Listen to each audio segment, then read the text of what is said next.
آپ کی لائف پہلے بہت زیادہ ڈفرینٹ تھی. آپ کا ایک ایکسیڈنٹ ہوا جس نے آپ کی لائف کو کمپلیٹلی چینج کر دیا. It was a near death experience. I was about to die. مجھے لگ رہا تھا کہ میں ابھی گروں گا اور میں ختم ہو جاؤں گا اور مر جاؤں گا, لیکن مجھے گناہ یاد آ رہے تھے, وہ فلیش بیکس آ رہے تھے سارے. تو that was the moment when I thought کہ اللہ مجھے اگر ایک اور تو موقع دیتا ہے جینے کا تو I will change my life. And Allah سبحانہ تعالیٰ being the most generous, ان نے مجھے ایک اور موقع دیا. اگر ہم کچھ غلط کام کر رہے ہیں تو ہم وہ کرتے رہیں, اینڈ ان دی اینڈ اللہ تو الرحمن ہے, الرحیم ہے, اللہ ہمیں معاف ہی کر دے گا. یہ مائنڈ سیٹ, اس کو میں بولتا ہوں بڑا سیاڑا مائنڈ سیٹ, ٹھیک ہے.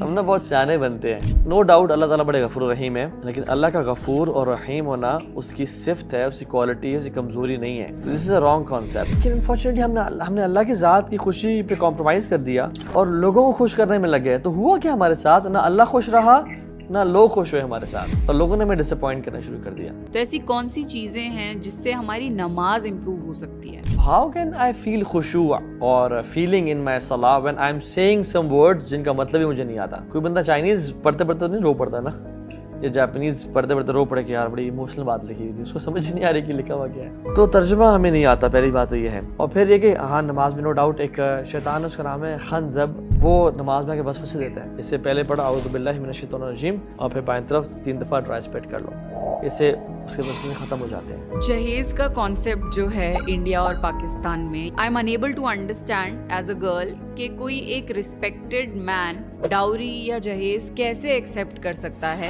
ہم ایسے گھر میں رشتہ کیوں کر رہے ہیں جہاں میری بیٹی کی ویلیو تب کی جائے جب میں اس کو مال اور صوفے اور فریج دے کے بھیجوں, اور کہا جاتا ہے کہ دیکھیں نا, میں نے اگر کچھ دے کے نہ بھیجا تو وہ قدر نہیں کریں گے. تو آپ ایسی جگہ رشتہ کیوں کر رہے ہو بھائی, کہ جو آپ کی بیٹی کی قدر صرف تب کریں جب آپ ان کو مال دے رہے ہو یا جب پیسہ ان کے منہ میں ڈال رہے ہو, پھر وہ رشتہ کریں. تو آپ کو تو from the get go it's red flag.